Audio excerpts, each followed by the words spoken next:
to another edition of All Elite Wrestling Unrestricted. AEW Unrestricted. Tony Schiavone and Aubrey Edwards with you. Hey, Aubrey. Hi, hello. How you doing? I'm great. It's starting to get kind of cold over here. So Really? Yeah, not as cold as Chicago. So No, not as cold as Chicago, I'm sure, and not as cold as Atlanta, and I'm sure not as cold as Hollywood, California as well. I think that might be a lie.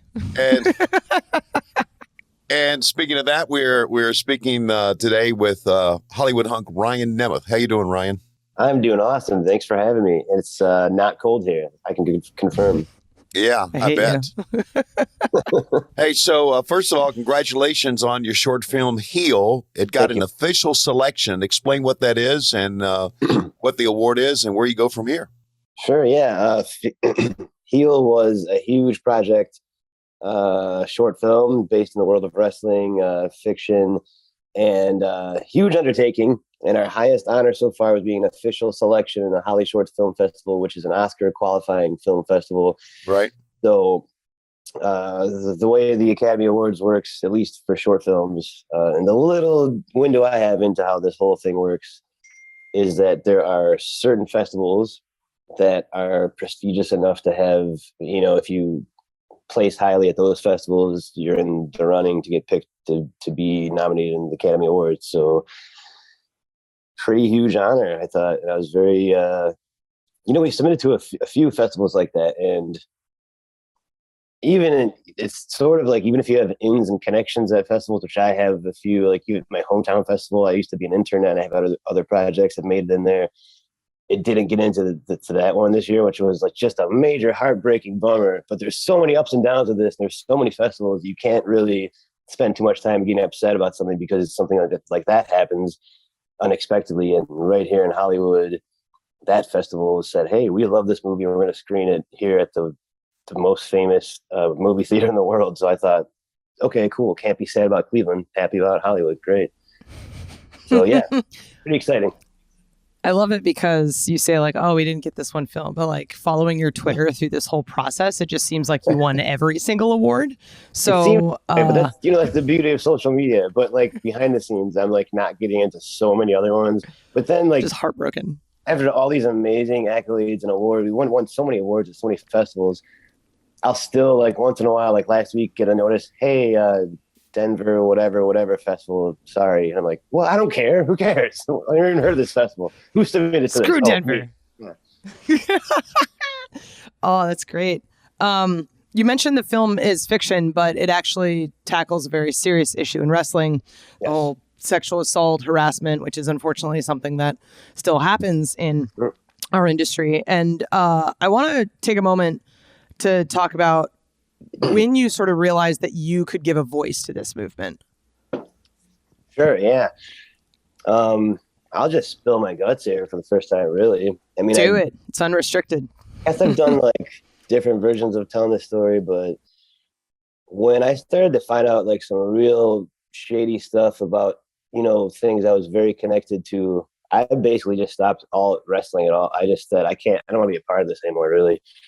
And maybe that's offensive to hear for fans or for peers, but I don't know. I just thought almost every promotion I could work for has some like way of turning a blind eye to this, or just being like, well, this certain person, oh, he's kind of cute, or a draw, whatever draw means on little indie shows. But I thought, I can't do this anymore. I literally cannot have my name connected to this. I can't condone this. I can't have someone, when this inevitably all comes out, go, oh, well, Ryan was always supporting this. Look, Ryan was like wrestling with this person and so on. So I just kind of like dipped out, and took a little while for me to think about what to do. There's no such way of me going, attention, everyone, I'm Ryan. I'm not any of these women, but here's what they told me. You can't do that. So for everyone on Twitter who every day sends me like death threats about that, That's unfortunate. It's insane. Like, if I do something like that, let's time travel backwards. If I decide to do that, suddenly those women feel betrayed, that they've, been manipulated and used as a device or something. And then could also say, well, I never said that. He's lying. I look like a big asshole. Pardon my language. Unrestricted. Also, it's not very helpful, and it puts me in legal trouble. So I thought, it's really not my business, but there is something I could do about it. And creating a piece of art that could maybe start a conversation or expose, a fictional version of what's really going on here. It might be helpful, might be useful, it might be nice. So we put this thing together and did it. And also the nature of the story wasn't really a man's story. So I wanted to be told through a feminine lens. So Maggie Levin was very happy to take that on and direct this. And I think she did just the best job making a dark, guttural, like kind of brutal movie, but through her lens. So it's not just a man saying, oh, bad things happen to women, I'll handle it. I didn't want that. I just did not want that. So I'm really happy with the way this came together. And I will say, to AEW's credit and Tony Khan's credit, man, he has been so supportive about this movie and just said, post festivals anytime you want, we'll retweet it. And damned if that's not been so true and so awesome. Right. So great. Yeah. So I rambled a lot there, but did I miss it? No, we want you to ramble. This is all about you, as a matter of fact. So ramble as much as you want. And you're right. Tony is very supportive of anything that you do outside of his company. And that's one of the reasons it's such a great company to work for. The crowd funded the movie's budget. Talk about the process and how that all worked out. Oh man, that was brutal. That was like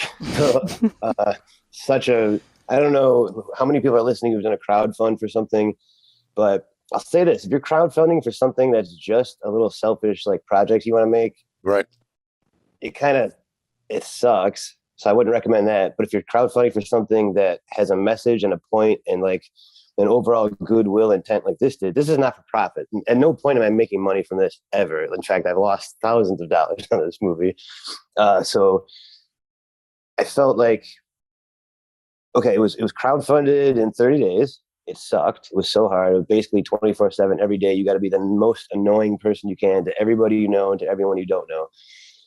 But I had so many amazing people helping boost the message. So filmmakers here, wrestler friends, comedian friends, almost any like great friends or associates I've made like in my adult life were like, this is a good message. This is important. Let's help fund this.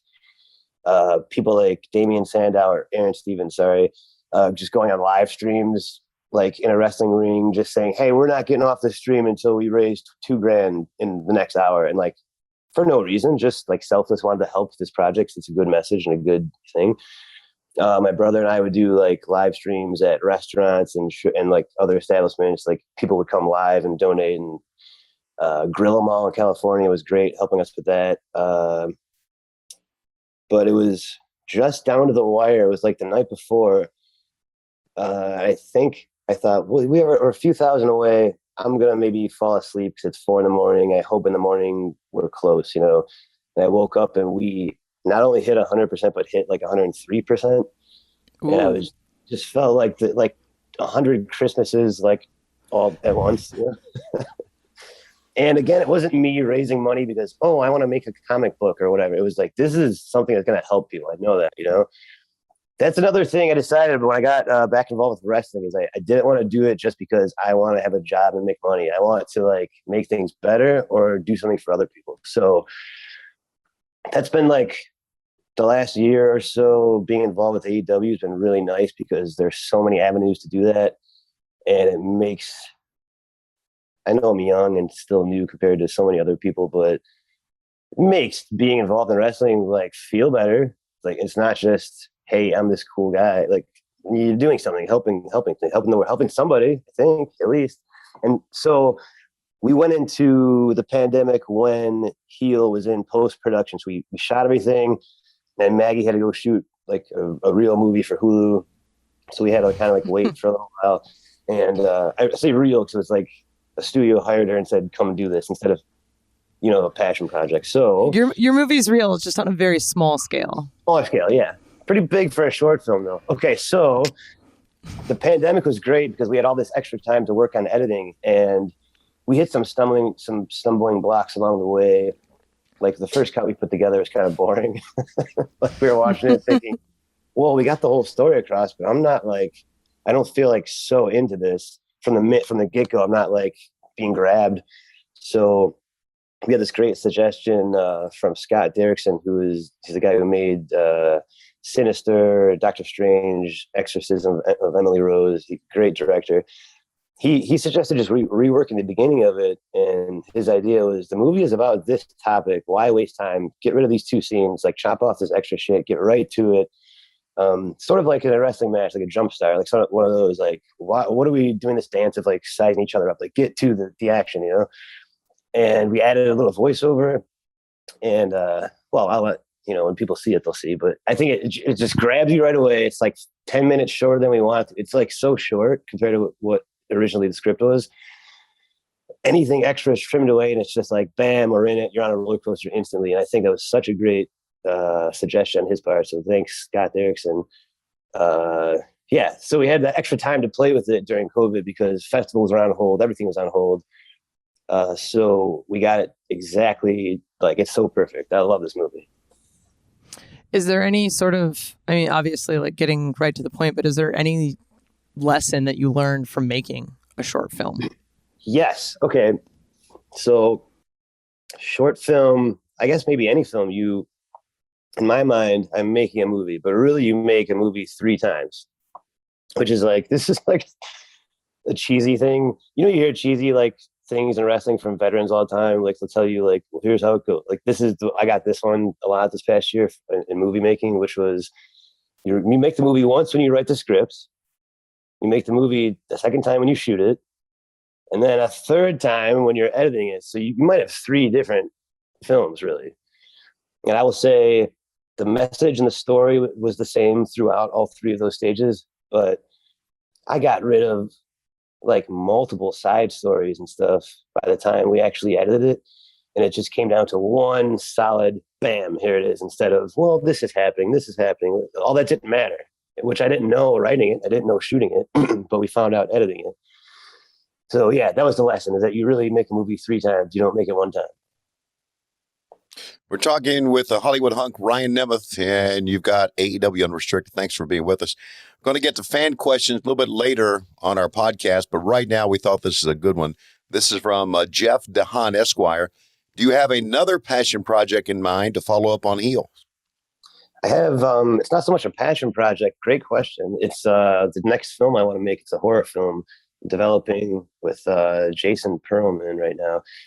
I love scary movies. I love being scared. I like roller coasters. I like being spooked. I like when people prank me. Like that kind of feeling is probably why I love wrestling also. It's terrifying and fun. So I'm trying to get this horror film off the ground. I wrote it during the pandemic. When this was being edited, I started writing it and been developing it with him. And we are hoping to start pitching it around in the springtime. So it's a scary movie. Yeah, I like scary things. Good question. Talking to Ryan Nemeth, talked a lot about movies, and we should probably talk a little bit more about wrestling coming up on AEW Unrestricted. So when I'm traveling, I'm often using unsecure airport Wi-Fi, hotel Wi-Fi, and public Wi-Fi is notorious for being, unsecure. There's hackers, they steal your data, and we're all over the place. So using a strong VPN is really important. And NordVPN on my phone, my laptop, my iPad protects me from hackers, gives me huge peace of mind when I'm traveling. One thing with NordVPN, you don't have to worry about internet speed for your better security. And that's what we worry about. If we got a VPN, are we going to slow down? How long is it going to take to download things? But with NordVPN, internet traffic is routed through a secure encrypted tunnel, which protects data and privacy. You can also have NordVPN up to 6 devices. 6 devices, that's pretty cool. So if you're into streaming movies like I am, or a game isn't available in your country like Aubrey's gaming would be, then NordVPN is the way to go. That's right. You can sign up now and take advantage of the Cyber Month deal. Go to nordvpn.com/AEW or use the code AEW to get 73% off. Wow, amazing deal. Off your NordVPN plan plus a bonus gift. Yeah, it's equivalent to buying a cup of coffee every month, a small price to pay for premium security cybersecurity, and access to vast amounts of entertaining content. There's a 30-day money-back guarantee at NordVPN that is not there for you. Absolutely no risk. So sign up today at NordVPN.com/AEW or use AEW to get that promo code AEW to get up to 73% off your NordVPN plan. That's NordVPN.com/AEW or the promo code AEW to get up to 73% off. This is AEW Unrestricted. Aubrey and Tony here with the Hollywood hunk, Ryan Nemeth. We talked a lot about his short film Heel. It's getting all of these amazing awards. But, you know, he took some time away from wrestling, came back. You got introduced to AEW through Amanda Huber. Is that correct? Sort of. I showed up to surprise her and the boy for his big birthday party. So I was great friends with Amanda and Brody back in, Tampa NXT times, and Trent and Luchasaurus were isn't a weird pairing of people? They anybody with Luchasaurus is a weird pairing of people. So they were trying to tell me for a few months, like, you should come they're doing a birthday party for Brody Jr. You should come, like, surprise Amanda and say hi. She would love that. And I said, so I was listening to this and thinking, I just don't want to show up at a wrestling company I don't work for. Like, to me, that's bad etiquette. That's weird. It'll seem like, hey guys, can I have a match? And like, for sure, it's just such a weird, I know everybody does that, but I just didn't want to do that. Got it.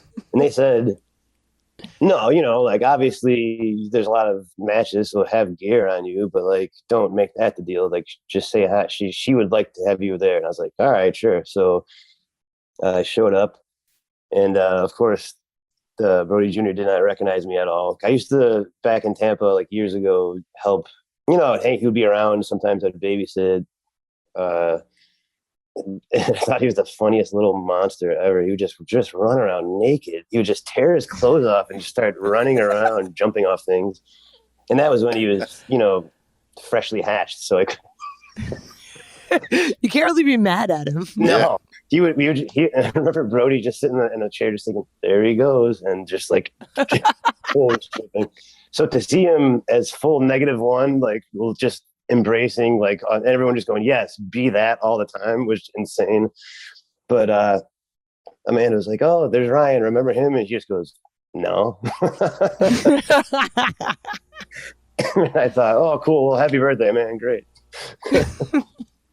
But I was able to then, I don't know why, I was very flattered and excited, but Tony Khan decided that I would then wrestle Hangman Page on Dynamite the next day.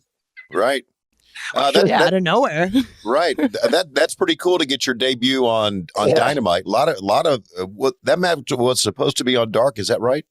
I don't know. I just remember walking in the arena the next morning and kind of feeling like I was, I'll tell you the truth. I was a little bummed out. I thought, like, this is a great company here. I sort of wish I was some part of it. I was kind of bummed that -1 didn't remember me. That's just me being, whatever. Yeah. This is not important. But, Jess Palumbo walked down the hallway next to me on the phone and goes, hey, it's you and Hangman on Dynamite tonight. And I said, what? Yeah, pretty cool, huh? And I was like, yeah, the coolest thing that's ever been said to me. Cool, great. Yeah, that is pretty cool. But what? Why? Where did this come from? But I have to say that was also a great when my brother would text me from whatever city he was in and say, how'd it go? How was the birthday party? I'm like, well, I'm on Dynamite tonight, so, or whatever. Yeah, it's quite a party. I hope I'm not underdoing this. I was, like, so massively blown away to even be like, hey, you're doing that. Oh, okay, great. Good thing I brought my shorts. And it's the number one lesson in wrestling: always bring your gear. So always you never know bring your gear. Very good. Yeah, absolutely. You are living proof. And I had the few weeks before new gear made just because I sort of wanted to start wrestling again. Anyways, I was doing a lot of during the pandemic stunt work on shows and films that were doing wrestling themed things. So I was doing a lot of in-ring work, just not there weren't really indie shows running by me or that I wanted to be a part. I just felt weird about the whole pandemic thing still. So live matches would only be for a TV show or a music video or something. So this would be like the first, I don't know, in like 7 months or so, real actual match somewhere. So I was pretty fired up and excited about it. I had new gear made that said, I was asking Trent and Luchasaurus, what would be better on my butt? The word hunk or the word something else? And they were both like, definitely hunk would be better. And I thought, yeah, you know what? Because back in NXT times, they would just call me the hunk. Like we'd all go to the beach on an off day or something. And I remember like Trent and Sami Zayn just being like, local hunk, Briley Pierce. There he is. Like local hunk. The way of teasing me, just be like, he's nothing but a hunk, man. So I just was like, you know what? This epitomizes me. I am the hunk. Let's put it on my butt cheek, sure. And I remember after that match, later in the night, I saw Tony Khan, and he goes, okay, Nemeth, you're the hunk, but what kind of a hunk are you? Like, very thoughtful, squinted eyes. And I just looked and I said, Hollywood hunk. And he goes, Hollywood hunk, perfect. Let's go. And just walked off. Let's go. That's Tony. Yeah, that's right. Yep. And it felt very, it's vindicating, man. It felt like, I don't know what kind of weird journey I was on the past few years before that. But it felt like a shining light going, yes, you are the Hollywood hunk. And I felt like, yeah, fuck, I am the Hollywood hunk, dude. Let's do it. So he's love it. The whole attitude obviously bleeds through to everything, this entire company, and everybody that's part of it, and every show and match that happens is all just from that little mind going, yeah, let's go, let's do this, yeah. You know? He's so excited. Yeah. Speaking of excited, my favorite faction in AEW is the Wingmen, and we cannot have this podcast without talking about the Wingmen. So we had Peter Avalon on the podcast a while back, and he had said the idea was Christian's idea. Yeah. So how does he approach you with something like that? Like, hey guys, I have an idea.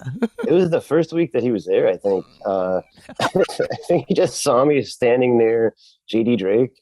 And so the story I got was that maybe it was even you. A few people came up to me that day and said, hey, Tony wants to talk to you. Go find him. And it was all like very serious. And I was like, I hope it's good because I can't tell, but okay. I was like on a quest to find him all day.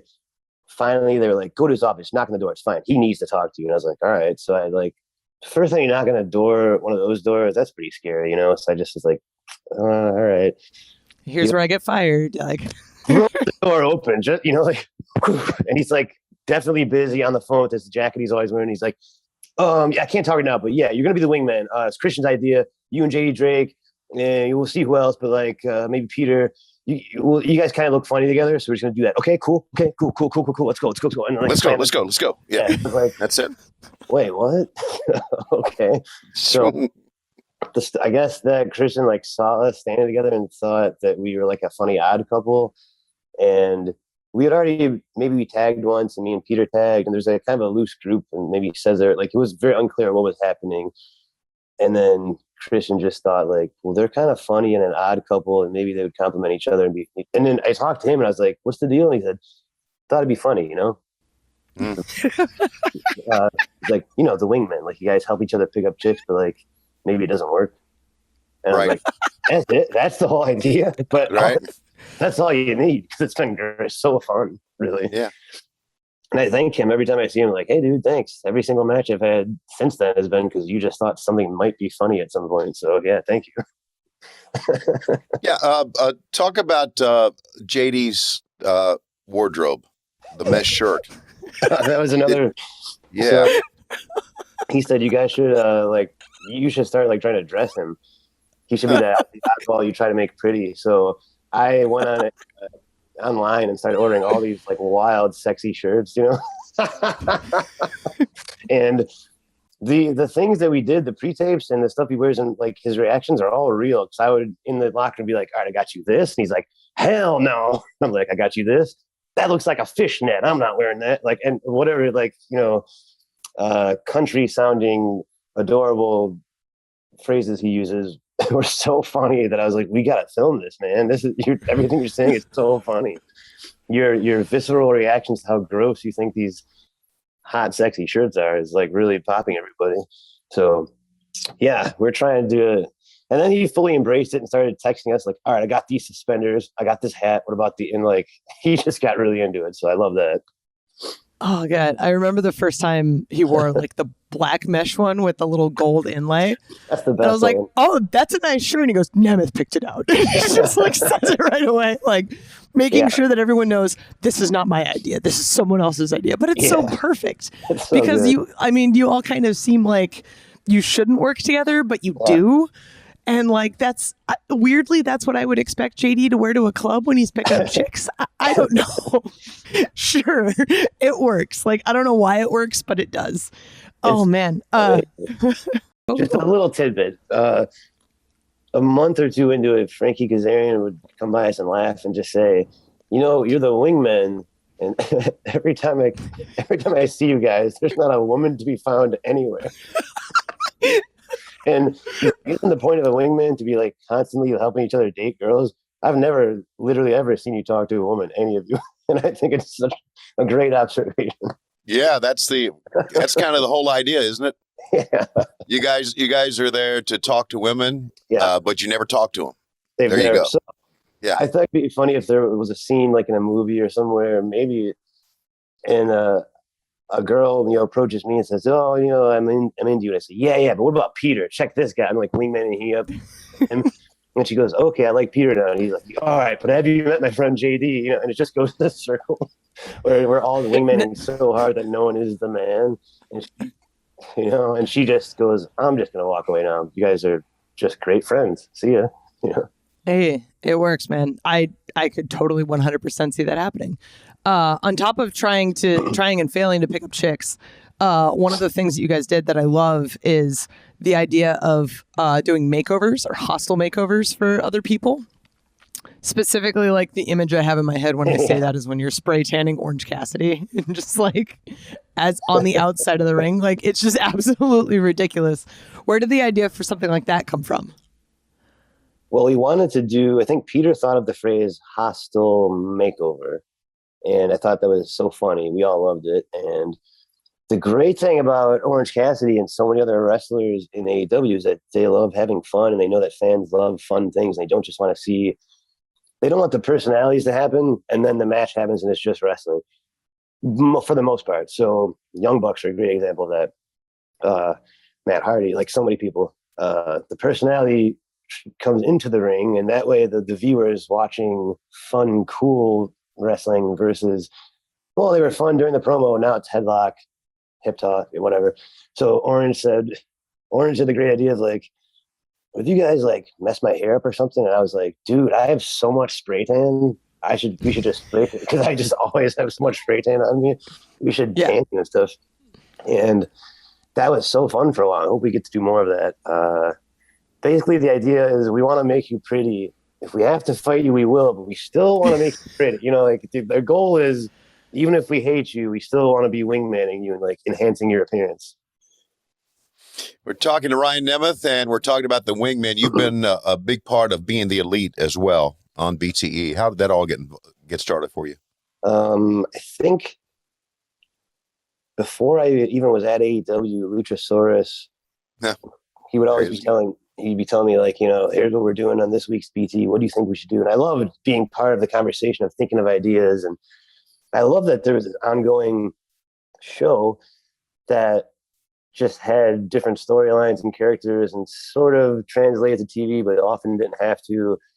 And then I started doing Hollywood trivia, which was to make myself look foolish and just brag about like the lame roles I had in TV and film and commercials, and as if they were like the best things ever, And that was pretty fun for a while. I got involved. I did some things with Negative One picking on me. I always think it's fun to be the butt of a joke, and I'm more into that than I am someone saying, "Hey, look how cool and awesome and great I am!" Right? Like that that does nothing for me really on a show like that. And so I was just like, I want to be the epitome of the butt of the joke and try to tell everyone that I won an Oscar for a crappy Venmo commercial I was in, like that, and like hold an award around with me, like what a dipshit, Right. So I love doing that for a while, and then I started making some real weird stuff just to see if the Bucks would like be into it. And every week I would send something weirder and weirder to the Cream, the kind of pseudo horror movie stuff.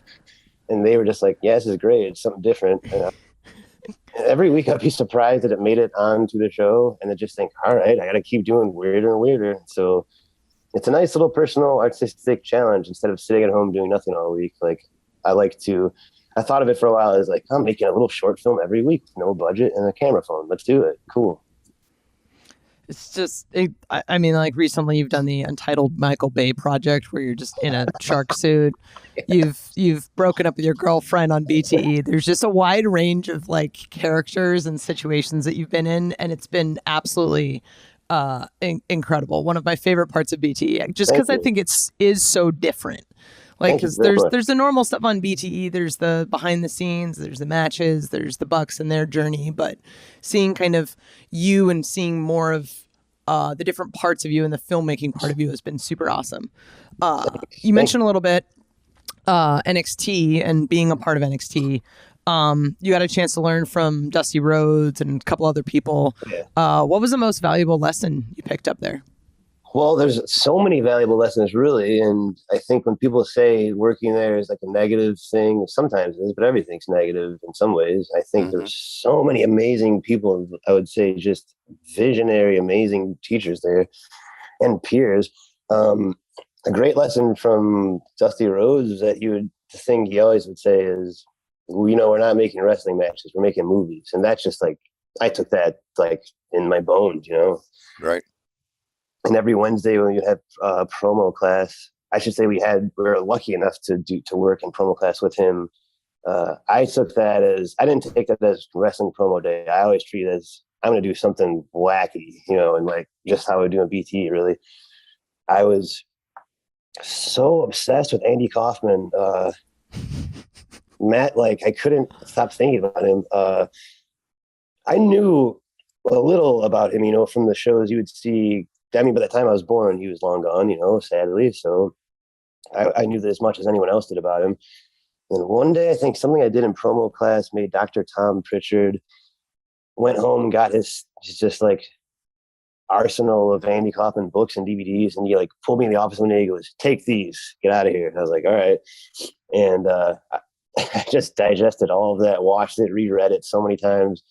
And I thought of every Wednesday in promo day as like, I need to just trick everybody, the cameraman, my fellow wrestlers, like the referee, every single person in this building.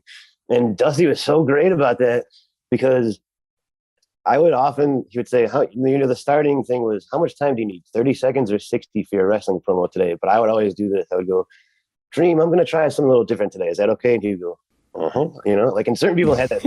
Not everyone was able to do that, but he was like, this is going to be weird. Let's see, And I knew that whatever lie or like thing I would be pulling, if I had him as an accomplice, it would help it be believed. So I came in one day before the network ever even was a thing. And I said, guys, it's been great working here for 2 years, but obviously my passions are elsewhere. And the WWE network has asked me to come on as a creative consultant. So I'm leaving wrestling, sadly, but I look forward to working with you guys, in other outlets. And they're, I'm working up there now. So I'm pretty psyched. Dream knows all about this, of course. And he just, because he can't not be in on something, he just goes like, yep, So everyone sees him nod and go, wow, Briley is leaving NXT. Great for him. I guess it's a promotion. Cool. And that was my promo for that day. And I came to practice the next day. And I remember Tyler Breeze being like, what are you doing here? You don't have to come. You don't have to go to practice anymore, dude. And I was like, that's tremendous. Yes. That is tremendous. Good stuff. We're talking Ryan Nemeth. We got fan questions on deck.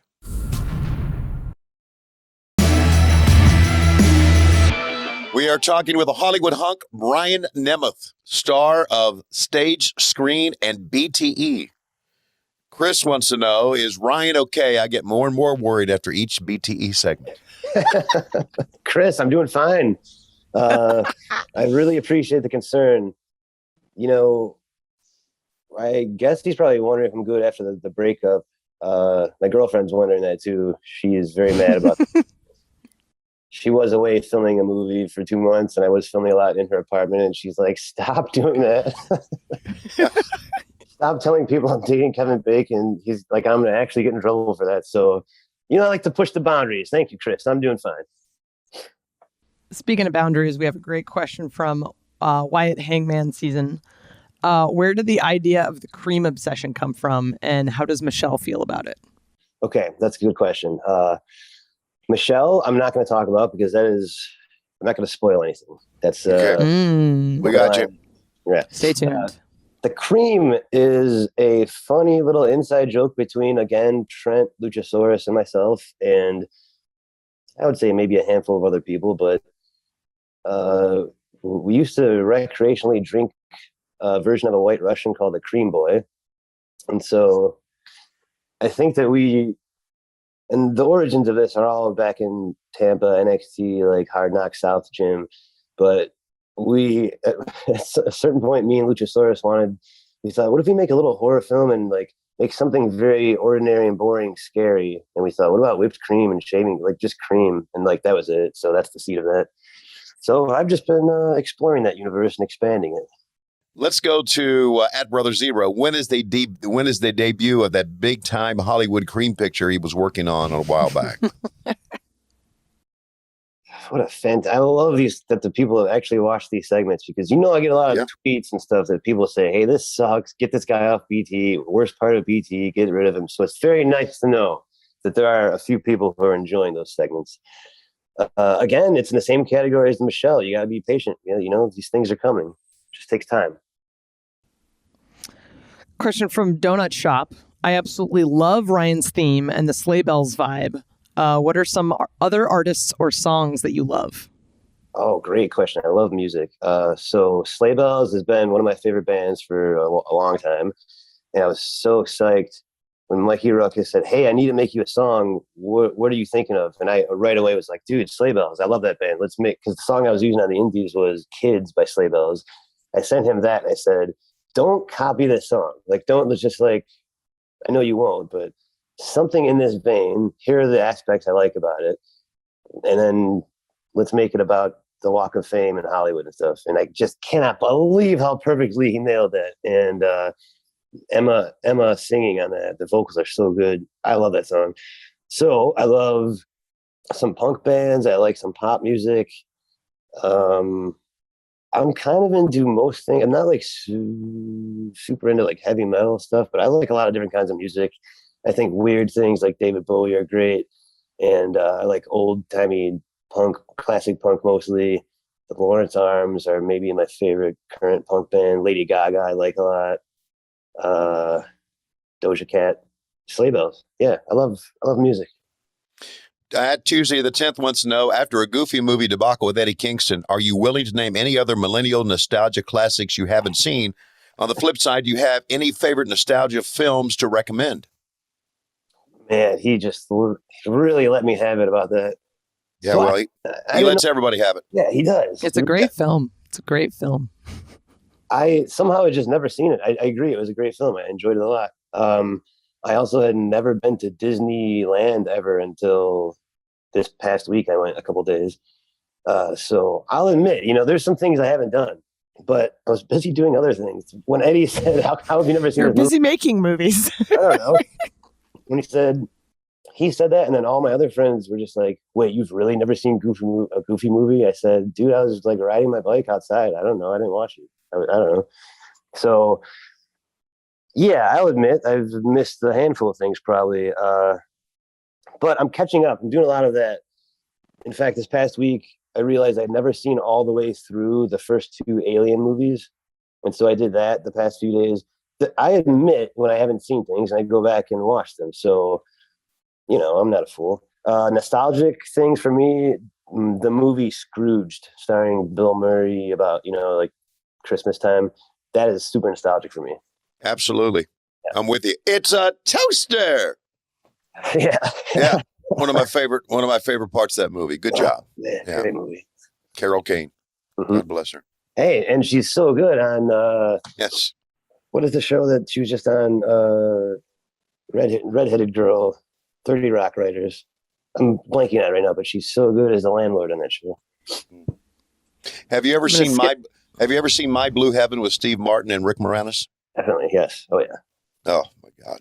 Hey, the Only Murders in the Building with Martin Short and Steve Martin. Great show right now. Ooh, love it. Awesome. Great recommendations of things I need to check out. I'm going to skip down to this question from Ted the Hillbilly Heel. What have you learned from the other Wingmen that you've incorporated into the ring? Other Wingmen, what have I learned? I've learned that Peter is very delicate and we need to care for him. So, I've learned you need to kind of surround him with strength. Because at the slightest offense, this man's face will contort into rubber Jim Carrey faces,